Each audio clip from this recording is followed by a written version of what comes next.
स्वर सुधा मंच पर प्रस्तुत है मालती जोशी की कहानी ये कहाँ आ गए हम। अमृता का फोन आया था। खाना खाते हुए मैंने बताया। Anything special? उसके पापा ने पूछा।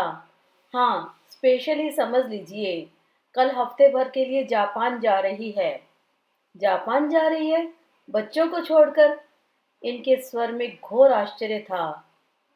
बच्चों को तो पहले से ही छोड़ा हुआ है। जापान जाए या जर्मनी, क्या फर्क पड़ता है। फोन तो यह बताने के लिए किया था कि इस वीकेंड पर बच्चों को नहीं ले जा सकेंगे। क्यों? कार्तिक भी जा रहा है क्या? वो तो नहीं जा रहा, पर अकेले बच्चों को कैसे संभालेगा। ये थोड़ी देर को चुप रहे, फिर बोले, आनंद ठीक ही कहता है। इन लोगों को आप जब तक अपनी जिम्मेदारियों का एहसास नहीं कराएंगे, इन्हें अकल नहीं आएगी। जिम्मेदारी तो खैर बाद की बात है, पर ममता भी तो कोई चीज होती है। बड़े आराम से वहां बैठे बैठे कह दिया कि हफ्ते भर के लिए बाहर जा रही हूँ। क्या एक बार बच्चों को देखने का भी मन नहीं किया होगा? मैंने तो कहा भी कि यहाँ आ जाओ, घड़ी भर बच्चों के साथ बैठ लो, तो बोली, मम्मी बिल्कुल टाइम नहीं है, सुबह ही निकलना है और अभी मेरी सारी पैकिंग बाकी है। पता नहीं आजकल की लड़कियों को क्या हो गया है, माया मोह इन्हें कुछ व्यापता ही नहीं है, करियर के पीछे मरी जाती है। इससे तो अच्छा था इससे तो अच्छा था इसे बीए एमए करवाकर शादी कर देती। अब कह रही हो? उस वक्त तो उसके करियर को लेकर तुम ऊंचे सपने देखती थी, उसकी उपलब्धियों पर फूली नहीं समाती थी। पता है, बहन की गृहस्थी का हश्र देखकर ही आनंद ने निर्णय लिया था कि मुझे प्योरली हाउसवाइफ चाहिए, सिर्फ ग्रेजुएट ही भी चलेगी। सच, फर्स्ट क्लास एमएससी है नेहा, पर घर में ही खुश है। ऐश्वर्या के जन्म के बाद तो उसकी दुनिया और भी छोटी हो गई है। घड़ी ने 10 बजाए, तब जाकर होश आया कि हम लोग 45 मिनट से खाने पर बैठे हुए हैं। खाना तो कब का खत्म हो गया था, पर हमारी बातें, हमारा बिसुरना खत्म नहीं हो रहा था। मैंने टेबल समेटा, खाना उठाकर फ्रिज में रखा, पानी की बोतलें भरी, फिर गैस पर दूध चढ़ाकर ताला डालने चली गई। गेट बंद करके बच्चों की बॉटल्स भरी। 10 बजे उन्हें आखिरी फीड देती हूँ, नींद में ही अच्छे से पी लेते हैं। फिर दोनों को सूसू करवाकर सुला दिया। उनकी कॉट के पास खड़े होकर देर तक उन्हें निर्निमेष देखती रही। इतने प्यारे बच्चे हैं, पता नहीं माँ इन्हें देखे बिना कैसे रह लेती है। शादी के 5 साल तक जब घर में किलकारी नहीं गूंजी, तो अमृता कार्तिक समेत हम सब हताश हो चले थे।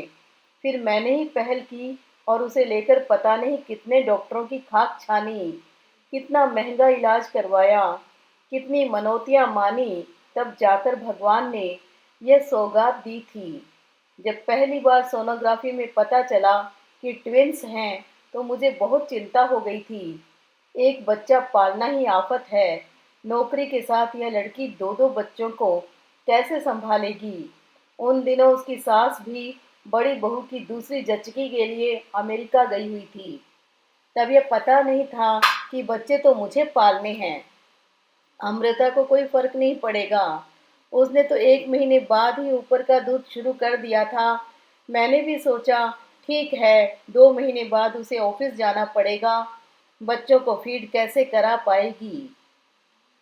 1 महीना वह मेरे यहाँ से ही ऑफिस जाती रही। इस दौरान उसने अपना दूध देना एकदम ही बंद कर दिया। 3 महीने बाद बोली, मम्मी अब मैं अपने घर जाऊंगी, यहाँ से ऑफिस बहुत दूर पड़ता है, कार्तिक भी परेशान हो रहे हैं। पहले आया वगैरह का इंतजाम तो कर लो, अपनी सास को भी बुला लो। अब तो रेखा की बच्ची भी साल भर से ऊपर की हो गई है। नहीं मम्मी, बच्चे तो यहीं रहेंगे, तुम्हारी तरह मैं उन्हें नहीं देख पाऊंगी।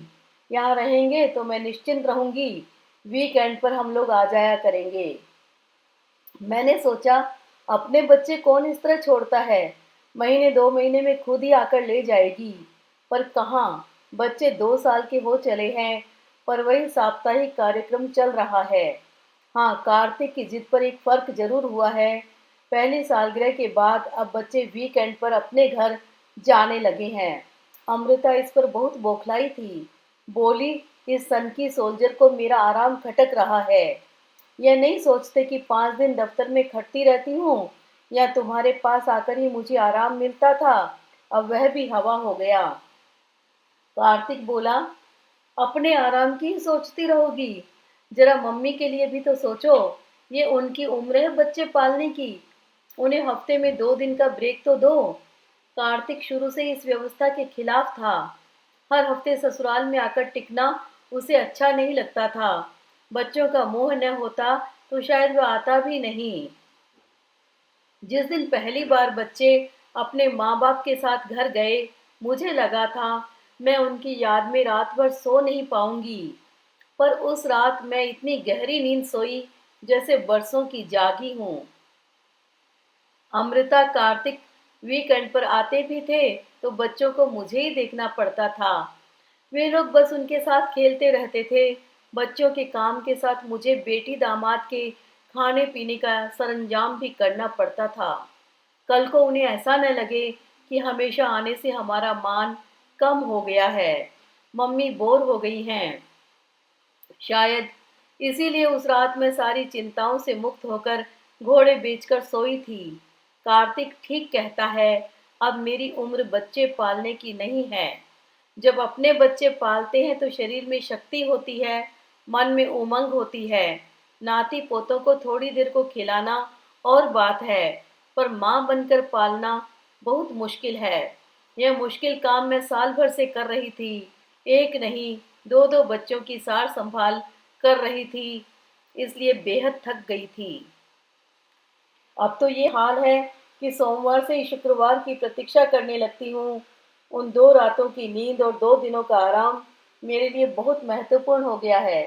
बेटी की बरसों बाद गोद भरी थी, यह खुशी की बात थी। बच्चे भी बहुत प्यारे थे, पर मेरी क्षमता की भी एक सीमा थी। बच्चों के जन्म के 8 महीने बाद ही उनके नाना जी रिटायर हो गए थे। नौकरों चाकरों की थोड़ी सी सुविधा थी जो खत्म हो गई थी। अब दफ्तर का पुराना चपरासी सुबह शाम खाना बना दिया करता था। झाड़ू पोंछा बर्तन कपड़े के लिए मेहरी लगी हुई थी। बच्चों के लिए मुझे दिन भर की आया भी रखनी पड़ी, जो मेरा काम काफी हल्का कर देती थी। मैं इन दिनों आतुरता से शुक्रवार की प्रतीक्षा करने लगी थी, पर इस बार उस पर तुषारापात हो गया। मुझे एक अजीब सी थकान ने घेर लिया और मैं बेवजह चिड़चिड़ाने लगी। एक बार तो मेरे मुंह से निकल ही गया, बच्चों की दादी भाग्यवान है, अमेरिका में मजे कर रही है, यहाँ हम परेशानियों से जूझ रहे हैं। बच्चों की दादी को दोष मत दो, ये बोले। कार्तिक तो कब से उन्हें बुलाने की जिद कर रहा है। उसने अमृता से कहा भी कि तुम महीना 15 दिन की छुट्टी लेकर बच्चों के पास रहो, माँ को उनका टाइम टेबल समझा दो, तब तक बच्चे भी माँ से हिल जाएंगे। तो तुम्हारी बेटी ने क्या जवाब दिया जानती हो? बोली कि मुझे अपने बच्चों को गंवार नहीं बनाना है। क्या बात करते हैं, कार्तिक से पूछ लेना। वह कह रहा था कि पापा जी, हम आपको कहाँ से गंवार लगते हैं। मैं इंजीनियर हूँ, बड़े भैया डॉक्टर हैं और अमेरिका में इतनी अच्छी प्रैक्टिस कर रहे हैं। दीदी मेरी एमए पीएचडी है और हम सबको इसी माँ ने पाला है। पिता नहीं थे, पर उनकी कमी कभी महसूस नहीं होने दी। खुद ज़्यादा पढ़ी लिखी नहीं थी, पर हमारी शिक्षा दीक्षा में कोई कोर कसर नहीं छोड़ी। पूरी चौकसी बरती, अच्छे संस्कार दिए, नहीं तो बिना बाप के रईस जादों को बिगड़ते क्या देर लगती है। ठीक कहा उसने, पर यह लड़की इतनी बेवकूफ होगी मैंने कभी सोचा भी न था। कार्तिक तो इतना शर्मिंदा हो रहा था, बोला, पापा जी, हम लोग आप पर भी अन्याय कर रहे हैं और बच्चों पर भी। इस उम्र में आपको यह भारी जिम्मेदारी दे दी है। उधर बच्चों को हम उनका घर, उनका हक नहीं दे पा रहे हैं।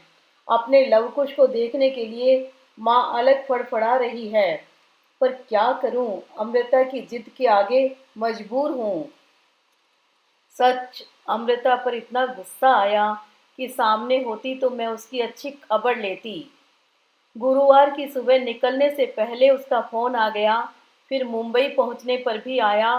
प्लेन आधी रात को है, पर तुम चिंता मत करना, कार्तिक साथ है। बच्चों से बात करना चाह रही थी। मैंने रिसीवर हाथ में दिया भी, पर वे खिलौने की तरह उससे खेलने लगे। खिलौने वाले टेलीफोन पर हेलो हेलो करते रहते हैं, पर सचमुच का फ़ोन उन्हें समझ में नहीं आया। हार कर उसने बंद कर दिया। ब्रेकफास्ट के समय मैंने इनसे कहा, सुनिए, एक प्रॉब्लम आ गई है। कैसी प्रॉब्लम? शनिवार को मेरी किट्टी है। क्या करूं? मना करवा दूं? इस बार कोई और ले लेगा। नहीं, ऐसा मत करो। साल में एक बार टर्न आता है, अच्छा नहीं लगेगा। ऐसा करो, उस दिन छाया की छुट्टी कैंसिल कर दो। छाया से तो मैंने पहले ही कह रखा है, दिन भर यहाँ रहकर मेरा हाथ बटाएगी। बलराम भी रहेगा, इसलिए मैंने सेकंड सैटरडे चुना था कि उसकी ऑफिस की छुट्टी रहेगी। ये दोनों मेरे साथ रहते तो कोई परेशानी नहीं थी, पर छाया को तो अब स्पेयर नहीं कर सकती न। ऐसा करो, मैं बच्चों को लेकर ऊपर गेस्ट रूम में बैठा रहूँगा, तुम बीच बीच में छाया को भेजती रहना। बेचारे, मुझे इन पर इतना प्यार आया और दया भी। कभी अपने बच्चों को भी गोद में नहीं उठाया होगा, पर अब नवासों को बोतल भी पकड़ा देते हैं, मजबूरी में नैपी भी बदल देते हैं। लोग कहते हैं मूल से सूद प्यारा होता है, पर मैं इन्हें जानती हूँ। ये सिर्फ कर्तव्य भावना से, मेरी मदद करने की लिहाज से ये सब करते हैं। तुम्हारी किट्टी तो जैसे तैसे हो ही जाएगी, पर मेरे संडे क्लब का क्या होगा? अरे हाँ, इस बार तो फैमिली गेट टुगेदर है ना। मैं तो इन लोगों के साथ नहीं आ पाऊंगी, आप चले जाना। मैं भी नहीं जाऊंगा, लोग फिर तुम्हारे लिए पूछेंगे और 100 तरह की बातें होंगी। बातें तो खैर होती ही होंगी। बच्चों के जन्म के बाद से हमारी सोशल लाइफ एकदम खत्म सी हो गई। इन लोगों को लेकर कहीं जाना संभव नहीं होता। आया को साथ लेकर जाओ तो बड़ा आडंबर सा लगता है। घर पर ही कोई मिलने आ जाता है तो मैं 5 मिनट उनके पास शांति से बैठ नहीं पाती। लोग अक्सर शाम को ही आते हैं और शाम को छाया घर चली जाती है। भूख से और कभी नींद से बच्चे शाम को खिनखिन करते रहते हैं। मैंने तो सबसे कह रखा है कि मेरे यहाँ आना हो तो शनिवार रविवार को ही आइए। यही 2 दिन होते हैं जब हम एक आध सोशल कॉल निपटाते हैं, शॉपिंग करते हैं या कभी कभार पिक्चर देख लेते हैं। कई बार मन होता है कि कहीं न जाऊं, बस शांति से लेटी रहूं, पर काम की लंबी फहरिस्त मुझे आराम भी नहीं करने देती। सातों दिन बस चक्करगिनी सी घूमती रहती हूँ। मेरी सखियाँ कहती हैं, मिसेज पंडित, आपकी फिटनेस का राज है ये अनादि अनंत। हंस कर रह जाती हूँ। फिट न रहूँ तो क्या करूँ? आजकल तो बीमार पड़ते भी डर लगता है कि मेरे पीछे इन बच्चों को कौन देखेगा। शुक्रवार रात सारे काम निपटाकर मैं गेट का ताला डालने जा रही थी कि कार्तिक की गाड़ी आकर रुकी। मैं तो पिछले 2 दिनों में उसका अस्तित्व ही भूल गई थी। चिंता थी तो अमृता की, गुस्सा था तो अमृता पर। हमेशा की तरह उसने गाड़ी बाहर ही पार्क की। भीतर आते हुए बोला, अच्छा हुआ मैं जल्दी आ गया, नहीं तो रात गाड़ी में ही गुजारनी पड़ती। क्या बात करते हो? गेट पर बेल है और तुम्हारे पास मोबाइल भी तो है। दरअसल उससे बात करते हुए मैं मन ही मन जायजा ले रही थी कि फ्रिज में क्या क्या है, आटा बना हुआ है कि नहीं। इतनी रात गई, कुछ भी बनाने का बड़ा आलस आ रहा था, पर घर का दामाद था वह, उसे भूखा तो नहीं सुला सकती थी। मैं किचन में जाने लगी तो उसने पीछे से पुकार कर कहा, मम्मी जी प्लीज़ किचन में मत जाइए, मैं खाकर आया हूँ। ये तो गलत बात है भाई, हर बार यही तो खाते हो। फिर आज ऐसा क्यों? फोन कर देते तो हम रुके रहते। आपने भी तो फोन नहीं किया। दरअसल आपने मुझे एक्सपेक्ट ही नहीं किया था। आपका सारा कंसर्न अपनी बेटी के लिए है। इस गरीब को कौन पूछता है? मुझे बहुत शर्म आई। वह ठीक ही कह रहा था। मुझे एक बार भी उसका ख्याल नहीं आया था। यह भी नहीं सोचा कि घर पर अकेला बोर हो रहा होगा। अपने को बचाते हुए मैंने कहा, सच बताऊं, मैं तुम दोनों को अलग अलग सोच ही नहीं सकती। दिमाग में यही रहा कि तुम दोनों गए हो। पापा जी, कैन यू बिलीव इट? ये हंस दिए। मुंबई तक तो गए थे न, लौटने की तो हमें खबर ही नहीं मिली। मैं तो सुबह ही लौट आया था, मेरी छुट्टी थोड़ी थी। फिर मुझसे पूछा, चुन्नू मुन्नू सो गए क्या? वे तो 9 बजे ही सो जाते हैं। जगा दूं तो नाराज तो नहीं होंगी? परेशान करेंगी तो मैं संभाल लूंगा। तब तक आप कॉफी बना लीजिए प्लीज। कॉफी बनाकर लाई तब तक ड्राइंग रूम में खिलौनों का ढेर लग गया था। दोनों बच्चे कार्तिक की गोद में चढ़े हुए थे, एकदम खुश और चुस्त। नींद का कहीं नामो निशान नहीं था। नानी, पापा, गाली, एक ने अपनी मोटर दिखाते हुए कहा। नानी, चाय पीना, दूसरे ने फरमाइश की। अरे, अब तो ये पूरा वाक्य बोलने लगे हैं। कार्तिक ने खुश होकर कहा, मैं जब भी आता हूँ इनके शब्दकोश में 2-4 शब्दों की बढ़ोतरी ही पाता हूँ। 2-4 महीने और रुक जाओ, फिर तो किसी को बोलने ही नहीं देंगे। कार्तिक मजे से कारपेट पर पसर कर बैठा था। बच्चे उसे खूंद रहे थे, प्यार कर रहे थे, और वह उनके अत्याचारों का आनंद ले रहा था। समझ गई कि बच्चों के लिए ही वह इतनी रात गए भागा भागा आया है। कोई और होता तो दिन की भागम भाग के बाद घर पर सो रहता। उनकी बाल लीलाओं को देखना अच्छा लग रहा था, पर मेरी पलकें झपकने लगी थी। ये तो कब से सोने चले गए थे। मैंने क्षमा याचना के स्वर में कहा, कार्तिक, मैं सोने जा रही हूँ। तुम्हारे चुन्नू मुन्नू सोने लगे तो मुझे जगा लेना। आपको क्यों जगाऊंगा? बच्चे मेरे पास सोएंगे। अरे, गिर गिरा जाएंगे। वैसे उनकी कॉट भी अब छोटी पड़ने लगी है, पर दो के लायक तो कमरे में जगह ही नहीं है। आप चिंता मत कीजिए, मैं तकिए वगैरह लगा लूंगा। आप बस एक रबर बिछा दीजिए। सुबह चाय पीते हुए उसने कहा, मम्मी जी, कल रात यहाँ आते हुए मुझे बड़ा संकोच हो रहा था, पर बच्चों की याद मुझे खींच लाई। पर उससे भी बड़ा कारण यह था कि मैं आपको रिलीज करना चाहता था।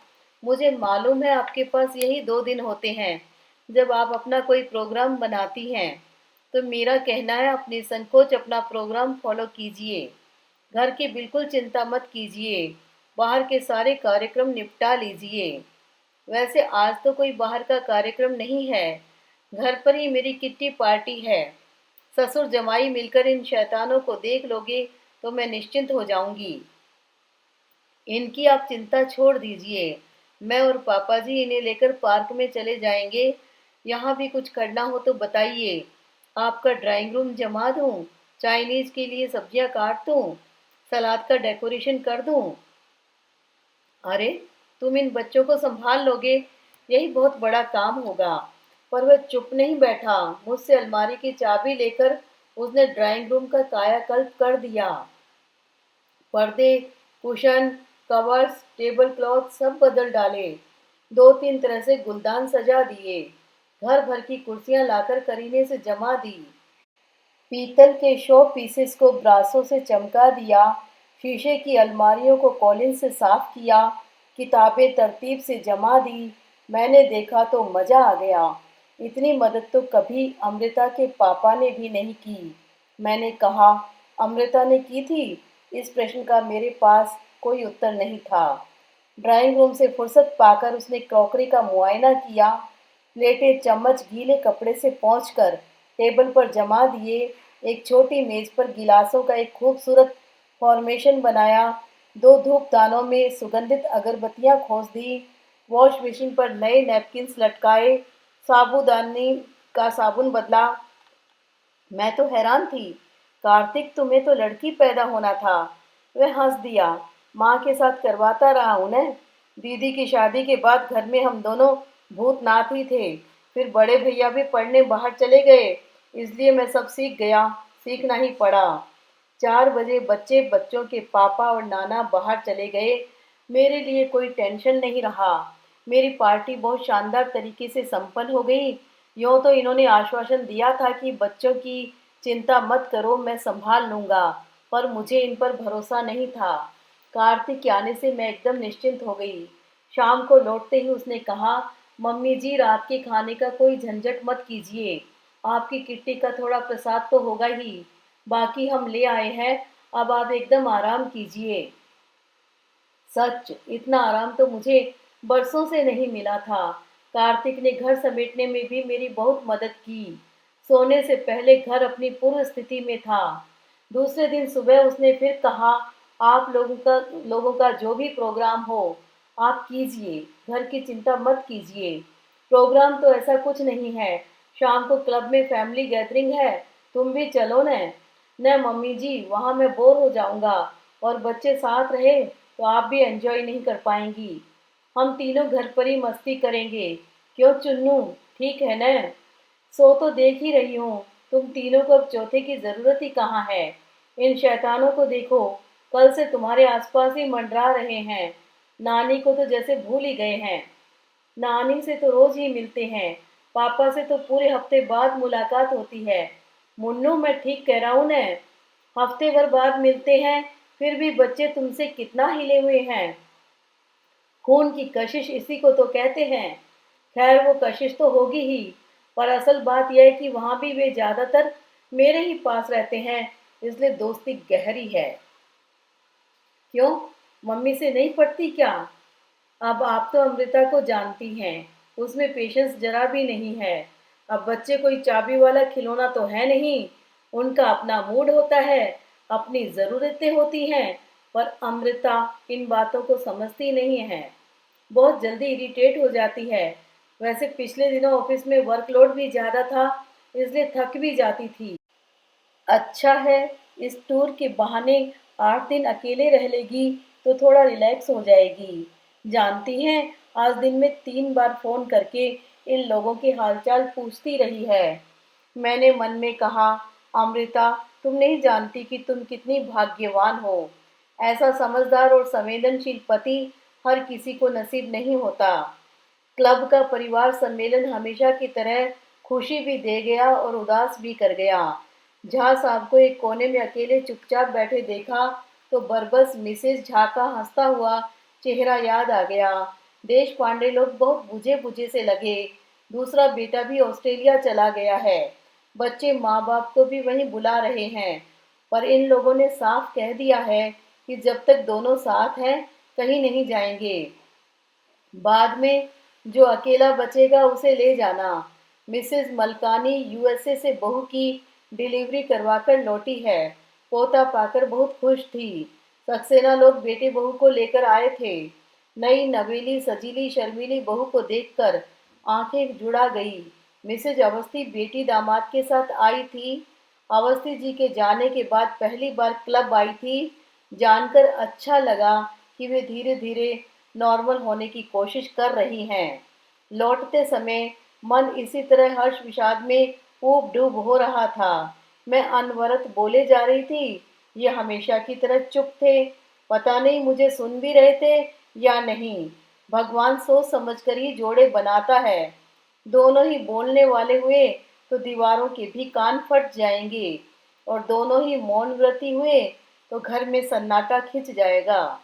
घर पहुंचकर देखा, बच्चे वही कारपेट पर सो गए हैं। कार्तिक सोफे पर चुपचाप बैठा हुआ है। घर में टीवी भी बंद है। कैसी रही आपकी सोशल मीट? उसने स्वागत किया। बहुत शानदार। तुम बोर तो नहीं हुए? नहीं, बोर क्यों होने लगा? 9 बजे तक तो ये लोग धमाचौकड़ी मचाते रहे, फिर आपकी मिस वर्ल्ड की सीडी देखता रहा, मजा आ गया। ऐश्वर्या की बात कर रहे हो? अरे ये नेहा और आनंद तो पागल हो गए हैं। एक हैंडीकैम क्या ले लिए हैं, दिन भर फोटो ही खींचते रहते हैं। अच्छा है, इसी बहाने हम भी उसे देख लेते हैं। 1.5 महीने की लेकर आए थे, उसके बाद देखा ही नहीं है। छोटे 2 बच्चों को लेकर उतनी दूर का सफर करने की हिम्मत ही नहीं पड़ती। उसने जैसे मेरी बात सुनी ही नहीं, बड़े ही भावुक अंदाज में बोला, वे लोग कितने भाग्यवान हैं मम्मी जी, जो अपनी बिटिया को पल पल बड़ा होते देख रहे हैं। हमें तो पता ही नहीं चला और हमारे बच्चे 2 साल के हो गए। मन में आया कि कहूँ, कार्तिक, बच्चे एकदम बड़े नहीं होते। किसी न किसी को अपना दिन का चैन और रातों की नींद उन्हें देनी होती है। पर मैं चुप ही रही, नहीं तो वह सोचता कि एहसान जता रही हूँ। वैसे वह अपनी ही रो में कहे जा रहा था। मेरा एक दोस्त है मम्मी जी, उसकी बीवी ने तो तारीखवार हिसाब रखा हुआ है। कब पहली बार पलटी खाई, कब बैठना सीखा, कब पहला कदम रखा, कब पहला दांत निकला, कब पहला बोल फूटा, सब दर्ज है। और तो और पहली बार पलंग से गिरा था, उसकी भी तारीख नोट की हुई है। कार्तिक, पहले बच्चे के समय इन सब बातों का बहुत उत्साह रहता है। हमने भी अमृता के समय ये सारे चौंचले किए हैं। ये चौंचले नहीं है मम्मी जी, यादों को सहेजने का तरीका है यह। बुढ़ापे में जब माँ बाप अकेले छूट जाते हैं, तब यादों का यह जखीरा बड़ा साथ देता है। हम लोगों के पास तो सहेजने के लिए कुछ भी नहीं है। 8 दिन बाद मिलते हैं तो पता चलता है इस दौरान उन्होंने 4-5 नए शब्द सीख लिए। 2 बार नई कारगुजारियां इनके नाम पर दर्ज हो चुकी हैं। कितने बड़े अनुभव से हम लोग वंचित रह जाते हैं। ये लोग भी हमें माँ बाप की तरह क्या जानते होंगे। उनके लिए तो हम हफ्तावार मिलने वाले कोई भद्र लोग हैं बस। मैं कोई सांत्वना पर बात कहने जा रही थी कि भीतर से आवाज आई, 12:30 बज रहे हैं, अब महफिल समाप्त करो, कार्तिक को सुबह उठना है। लो भाई, कर्फ्यू ऑर्डर लग गया, अब गुड नाइट करो। बच्चों को मैं ले जाऊं? आप एक को ले जाइए, छुटकू को मैं ले जाता हूँ। अन्नू को कॉट में सुलाते हुए मैंने कहा, कार्तिक बच्चों को लेकर कितना सेंटी हो रहा था, देखा? सेंटी, तुम भी बच्चों की तरह अमेरिकन इंग्लिश बोलने लगी हो क्या? सॉरी बाबा, कान पकड़े बस, आप बात तो सुनते नहीं हैं, शब्दों को पकड़कर बैठ जाते हैं। मैं सब सुन रहा हूँ, समझ रहा हूँ, और मुझे खुशी है कि तुम भी समझ रही हो। पूरी शाम तुम दूसरों के सुख दुख में भीगती रही, और मैं सोच रहा था कि जो घर में हो रहा है वह तुम्हें समझ में क्यों नहीं आता। घर में क्या हो रहा है? मैडम, कार्तिक सिर्फ बच्चों को लेकर ही सेंटी नहीं है, माँ को लेकर भी उतना ही परेशान है, दुखी है। वे वहाँ ऊब गई हैं, पराए देश में, पराए वातावरण में उनका दम घुट रहा है। घर के बाहर उनकी कोई दुनिया ही नहीं है, क्योंकि भाषा नहीं जानती। भैया ने इतनी मुश्किल से ग्रीन कार्ड बनवाया है, पर वे वापस आने के लिए छटपटा रही हैं। कार्तिक बोला कि बच्चों का बहाना करके मैं उन्हें बुला सकता हूँ, पर अगर बच्चे ननियाल में ही बने रहे तो बड़े भैया को क्या जवाब दूंगा। माँ अगर यहाँ से भी उठ कर गाँव चली गई तो भाभी के सामने मेरी क्या इज्जत रह जाएगी। ये उनका आपस का मामला है, हम इसमें क्या कर सकते हैं। कुछ तो करना होगा देवी जी, और यह आपको ही करना होगा। सुबह 5 बजे उठकर नाश्ते की तैयारी कर रही हो। कार्तिक किचन में घुसा और बोला, अरे मम्मी जी, आपने तो मेरा सारा प्लान ही ध्वस्त कर दिया। सोचा था चाय पीकर चुपचाप निकल जाऊंगा, आपको डिस्टर्ब नहीं करूंगा, पर आप तो मुझसे भी बाजी मार ले गई। भला इतनी सुबह उठने की क्या जरूरत थी? रात भी लेट सोई हैं, थोड़ा आराम से उठती ना। बच्चे वैसे ही दिन भर आपको हलकान किए रहते हैं। बच्चे तो हलकान करते ही हैं, तुम मेरे बच्चे नहीं हो क्या? वह चुप हो गया। मैंने कहा, बस 5 मिनट रुक जाओ, ये 2 पराठे उतार लेती हूँ, फिर चाय चढ़ाती हूँ। चाय तो मैं बना लूंगा, पर इतनी सुबह पराठे नहीं खा पाऊंगा। आप नाहक परेशान हो रही हैं, घर जाकर खा लेना, वहां जाकर भी तो आमलेट ब्रेड बनाओगे ही। उसने एक तरफ चाय का पानी चढ़ा दिया और बोला, माँ भी मेरे लिए इसी तरह मुंह अंधेरे उठकर पराठे सेका करती थी। मन हुआ कि कहूँ मैं भी तो माँ ही हूँ, पर उसके बदले मैंने कहा, कार्तिक, आजकल माँ की बहुत याद आ रही है न। उसने छिपाने का बिल्कुल प्रयास नहीं किया। बोला, हाँ, इस बार उन्हें देखे बहुत दिन हो गए हैं ना। हर हफ्ते वेब कैम पर ही उनकी मुलाकात होती है, पर उससे न उनका मन भरता है न मेरा। इतने दिनों तक हम लोग एक दूसरे से दूर नहीं रहे हैं। एक काम करो, माँ को बुला लो। वह चाय छान रहा था, एकदम चौंक पड़ा। चाय थोड़ी सी कप के बाहर छलक ही गई। मैंने जानबूझकर उस बात को अनदेखा किया और कहा, सच कह रही हूँ, माँ को बुला लो। वे 8-10 दिन मेरे पास रहेंगी, बच्चों से दोस्ती करेंगी, उनका टाइम टेबल समझ लेंगी। तब तक तुम एक अच्छी सी आया ढूंढ लेना, फिर बच्चों को और माँ को अपने घर ले जाना।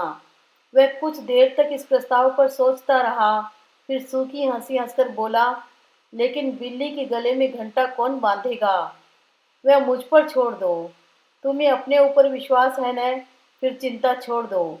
मैं बिटिया रानी से कह दूंगी, वी नीड अ ब्रेक भई। हमारा भी मन बेटे के पास जाने को करता है। गुड़िया को भी दादा दादी के प्यार का हिस्सा मिलना चाहिए। फिर हाथ पैरों में ताकत है, आंखों में रोशनी है, तब तक थोड़ा घूम फिर लेंगे, बाद में तो लौटकर यहीं आना है। वह कुछ देर चुप रहा, फिर भीगे स्वर से बोला, thank you mummy, thank you very much, और तैयार होने चला गया। मैंने गेट का ताला खोला ही था और वह बैग लेकर बाहर आ गया। टाटा बाय बाय करके उसने गाड़ी स्टार्ट की। 4 कदम चली होगी कि फिर पीछे लौटी। मैं घर के भीतर जा रही थी, गाड़ी को लौटते देख फिर रुक गई। शायद कुछ भूल गया है। उसने गाड़ी लाकर गेट की सीध में खड़ी की, खिड़की का कांच जरा सा गिराया और कहा, मम्मी जी, छुटकू ऊपर सो रहा है, जरा देख लीजिएगा। पल भर बाद ही गाड़ी सर से निकली और आंखों से ओझल हो गई। मैं देर तक लेकिन वहीं खड़ी रही। मेरे एकदम आंसू निकल आए थे और मैं कह रही थी, कार्तिक, काश तुम इन बच्चों की माँ होते।